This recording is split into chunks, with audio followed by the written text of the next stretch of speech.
നമ്മുടെ ഈ പ്രാവശ്യത്തെ ഓണസദ്യ റെസിപ്പികളെല്ലാം ഓരോന്നായിട്ട് നിങ്ങൾ കണ്ടുകൊണ്ടിരിക്കുകയാണെന്ന് ഞാൻ വിശ്വസിക്കുന്നു. ഇന്ന് കുറച്ച് റെസിപ്പികൾ ഒരുമിച്ച് ഒരു വീഡിയോയിൽ കാണിക്കാമെന്ന് വിചാരിച്ചായിരുന്നു. അപ്പോൾ എങ്ങനെയാ, തുടങ്ങിയാലോ? ആദ്യമായിട്ട് നമുക്ക് ഏത്തയ്ക്ക ഉപ്പേരി അല്ലെങ്കിൽ ബനാന ചിപ്സ് എങ്ങനെയാണ് റെഡിയാക്കുന്നത് നോക്കാം. അതിനായിട്ട് പച്ച ഏത്തയ്ക്ക എടുക്കുക. അത് തൊലിയെല്ലാം കളഞ്ഞ് വൃത്തിയാക്കിയ ശേഷം മഞ്ഞളും ഉപ്പും കൂടി ഇട്ട് വെച്ചിരിക്കുന്ന വെള്ളത്തിൽ കുറച്ച് നേരം ഒന്ന് ഇട്ട് മാറ്റി വെക്കുക. ഇനി ഒരു കട്ടിയുള്ള തുണി അല്ലെങ്കിൽ ഇതുപോലത്തെ ഒരു ടിഷ്യൂവിൽ അത് വെച്ച് നന്നായിട്ടൊന്ന് ഒപ്പിയെടുക്കുക. ഈ ബനാന ചിപ്സ് ഉണ്ടാക്കുന്ന സ്ലൈസർ ഉണ്ടെങ്കിൽ അത് യൂസ് ചെയ്തു, അല്ലെങ്കിൽ ചോപ്പിംഗ് ബോർഡ് യൂസ് ചെയ്തു ഒരേ കനത്തിൽ ഇതൊന്ന് മുറിച്ചെടുക്കുക. ശേഷം തിളച്ച വെളിച്ചെണ്ണയിലിട്ട് നന്നായിട്ടൊന്ന് ഫ്രൈ ചെയ്തെടുക്കുക. അതിപ്പോൾ ഫ്രൈ ചെയ്യുന്നതിന്റെ ഇടയ്ക്ക് ഇച്ചിരി ഉപ്പും മഞ്ഞളും കൂടെ കലക്കിയ വെള്ളം നമ്മൾ സ്പ്രിങ്കിൾ ചെയ്ത് കൊടുക്കണം.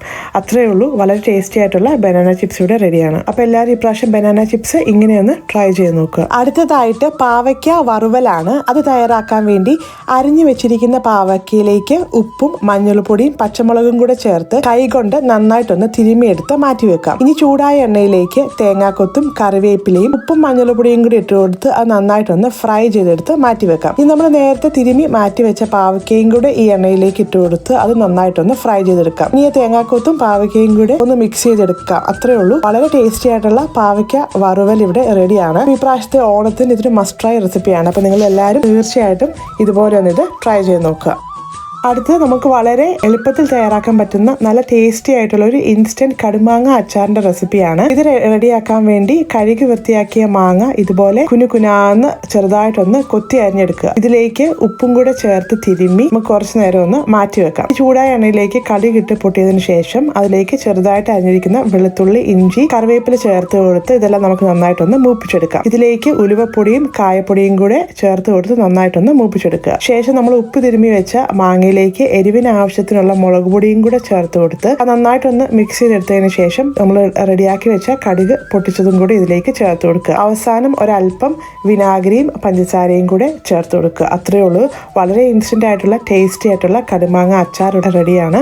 അപ്പോൾ എല്ലാവരും ഇതും ഇതുപോലെ ഒന്ന് ട്രൈ ചെയ്ത് നോക്കുക. അടുത്തതായിട്ട് വെണ്ടയ്ക്ക കിച്ചടി എങ്ങനെയാണ് തയ്യാറാക്കുന്നത് നോക്കാം. അതിനായിട്ട് വെണ്ടയ്ക്ക ഇതുപോലെ കനം കുറച്ച് വട്ടത്തിലൊന്ന് അരിഞ്ഞെടുക്കുക. ശേഷം ചൂടായ എണ്ണയിലേക്ക് വെണ്ടയ്ക്കയും പച്ചമുളകും കൂടെ ചേർത്ത് കൊടുത്ത് നല്ല ക്രിസ്പി ആകുന്നിടം വരെ ഇതുപോലെ ഒന്ന് ഫ്രൈ ചെയ്തെടുത്ത് മാറ്റി വെക്കാം. ഇനി ഇതിന്റെ അരപ്പ് തയ്യാറാക്കാൻ വേണ്ടി ചിരകിയ തേങ്ങയിലേക്ക് കടുക്, ജീരകം, പച്ചമുളക്, തൈര് ചേർത്ത് നല്ല ഫൈൻ ആയിട്ടൊന്ന് അരച്ച് മാറ്റി വെക്കാം. ഇതിലേക്ക് 2 ടേബിൾ സ്പൂൺ തൈരും ആവശ്യത്തിനുള്ള ഉപ്പും കൂടെ ചേർത്ത് നന്നായിട്ടൊന്ന് മിക്സ് ചെയ്തെടുക്കാം. ഇതിലേക്ക് നമ്മൾ നേരത്തെ വറുത്ത് മാറ്റി വെച്ച വെണ്ടയ്ക്കയും കൂടെ ചേർത്ത് കൊടുത്ത് നന്നായിട്ടൊന്ന് ഇളക്കിയെടുക്കുക. ഇനി ഇതിലേക്ക് കടുക് പൊടിച്ചതും കൂടെ ചേർത്ത് കഴിഞ്ഞാൽ വളരെ ടേസ്റ്റി ആയിട്ടുള്ള വെണ്ടയ്ക്ക കിച്ചടി ഇവിടെ റെഡിയാണ്. അപ്പോൾ എല്ലാവരും ഇതുപോലെ ഈ പ്രാവശ്യം ഒന്ന് ട്രൈ ചെയ്ത് നോക്കുക. അടുത്തതായിട്ട് വളരെ ടേസ്റ്റി ആയിട്ടുള്ള ക്യാബേജ് ക്യാരറ്റ് തോരൻ എങ്ങനെയാണ് റെഡിയാക്കുന്നത് നോക്കാം. അതിനായിട്ട് വൃത്തിയാക്കിയ ക്യാബേജ് ക്യാരറ്റ് ഇതുപോലെ ചെറുതായിട്ടൊന്ന് കൊത്തി അരിഞ്ഞ് മാറ്റി വെക്കാം. ഇനി അരപ്പ് തയ്യാറാക്കാൻ വേണ്ടി ചിരകിയ തേങ്ങയിലേക്ക് മഞ്ഞൾപ്പൊടി, ജീരകം, പച്ചമുളക്, ചെറിയുള്ളി, വെളുത്തുള്ളി എല്ലാം ഒന്ന് ഒതുക്കിയെടുക്കാം. ചൂടായ എണ്ണയിലേക്ക് കടുകും ഉഴുന്നും കൂടെ പൊട്ടിച്ചെടുത്തതിന് ശേഷം അതിലേക്ക് വറ്റൽമുളകും കറിവേപ്പിലയും കൂടി ഇട്ടൊന്ന് വഴറ്റിയെടുക്കാം. ഇനി ഇതിലേക്ക് നമ്മൾ അരിഞ്ഞു വെച്ചിരിക്കുന്ന ക്യാബേജും ക്യാരറ്റും ഉപ്പും കൂടെ ചേർത്ത് നന്നായിട്ട് ഇളക്കി ലോ ഫ്ലെയിമിൽ വെച്ച് മൂടി വെച്ചൊന്ന് കുക്ക് ചെയ്യാം. ശേഷം മൂടി മാറ്റി ഇതിലേക്ക് നമ്മൾ നേരത്തെ തയ്യാറാക്കി വെച്ചിരുന്ന അരപ്പ് ചേർത്ത് ഒന്നുകൂടെ മൂടി വെച്ച് ലോ ഫ്ലെയിമിൽ വെച്ച് 5 മുതൽ 10 മിനിറ്റ് നമുക്കൊന്ന് കുക്ക് ചെയ്തെടുക്കാം. ശേഷം മൂടി മാറ്റി എല്ലാം കൂടി ഒന്ന് ഇളക്കി യോജിപ്പിക്കുക. അത്രയേ ഉള്ളൂ. വളരെ ടേസ്റ്റി ആയിട്ടുള്ള ക്യാബേജ് ക്യാരറ്റ് തോരൻ ഇവിടെ റെഡിയാണ്. അടുത്തതായിട്ട് നമ്മുടെ സദ്യയിലെ ഏറ്റവും പ്രധാനപ്പെട്ട ഐറ്റമായിട്ടുള്ള അവിയൽ എങ്ങനെയാണ് തയ്യാറാക്കുന്നത് നോക്കാം. അവിയൽ തയ്യാറാക്കാൻ വേണ്ടി അതിലേക്ക് ആവശ്യമായിട്ടുള്ള പച്ചക്കറികളെല്ലാം ഇതുപോലെ നല്ല നീളത്തിലൊന്ന് കട്ട് ചെയ്തെടുക്കുക. ശേഷം ഒരു ഉരുളിയിലേക്ക് ഈ പച്ചക്കറികളെല്ലാം ചേർത്ത് കൊടുത്ത് ഇതിലേക്ക് ആവശ്യമായിട്ടുള്ള ഉപ്പ്, മഞ്ഞൾപ്പൊടി, പച്ചമുളക്, കറിവേപ്പില, വെളിച്ചെണ്ണയും കൂടി ഒഴിച്ച് കൈ കൊണ്ട് നന്നായിട്ടൊന്ന് തിരുമ്മിയെടുക്കുക. ശേഷം ഇത് വേവിക്കാൻ ആവശ്യത്തിനുള്ള കുറച്ച് വെള്ളം കൂടി ഒഴിച്ചു കൊടുത്ത് ഇത് മൂടി വെച്ച് ലോ ഫ്ലെയിമിൽ വെച്ച് നമുക്കിതൊന്ന് കുക്ക് ചെയ്യാം. ഇത് കുക്ക് ചെയ്യുന്ന സമയത്ത് ഇതിലേക്ക് ആവശ്യമായിട്ടുള്ള അരപ്പ് നമുക്കൊന്ന് തയ്യാറാക്കാം. അതിനായിട്ട് ചിരകിയ തേങ്ങയിലേക്ക് ജീരകം, പച്ചമുളക്, ചെറിയുള്ളി അല്ലെങ്കിൽ സവോള ഇലയും കൂടെ ചേർത്ത് നന്നായിട്ടൊന്ന് ഒതുക്കിയെടുക്കുക. പച്ചക്കറിയിലെ വെള്ളമെല്ലാം നന്നായിട്ട് വറ്റിയതിന് ശേഷം ഈ അരപ്പും കൂടെ ഇതിലേക്ക് ഇട്ട് കൊടുത്ത് മൂടി വെച്ച് നമുക്കൊന്ന് കുക്ക് ചെയ്തെടുക്കാം. ഇനി മൂടി മാറ്റി ഇതെല്ലാം നന്നായിട്ടൊന്ന് ഇളക്കി യോജിപ്പിച്ച് ഇതിലേക്ക് പുളിക്ക് ആവശ്യത്തിനുള്ള തൈരും കൂടെ നമുക്ക് ചേർത്ത് കൊടുക്കാം. അവസാനമായിട്ട് ഇതിലേക്ക് ഒരല്പം കറിവേപ്പിലയും വെളിച്ചെണ്ണയും കൂടെ ഒഴിച്ചു കൊടുക്കാം. അത്രയേ ഉള്ളൂ. വളരെ ടേസ്റ്റി ആയിട്ടുള്ള അവിയൽ ഇവിടെ റെഡിയാണ്. അപ്പോൾ എല്ലാവരും ഇപ്രാവശ്യം ഇതുപോലെ ഒന്ന് ട്രൈ ചെയ്ത് നോക്കുക. അടുത്തതായിട്ട് നമുക്ക് ക്യാരമൽ സേമിയ പായസം തയ്യാറാക്കാം. അതിനായിട്ട് ചൂടായിട്ടുള്ള നെയ്യിലേക്ക് റേസിൻസും കാഷ്യൂവും കൂടെ ചേർത്ത് കൊടുത്ത് അത് നന്നായിട്ടൊന്ന് ഫ്രൈ ചെയ്തെടുക്കുക.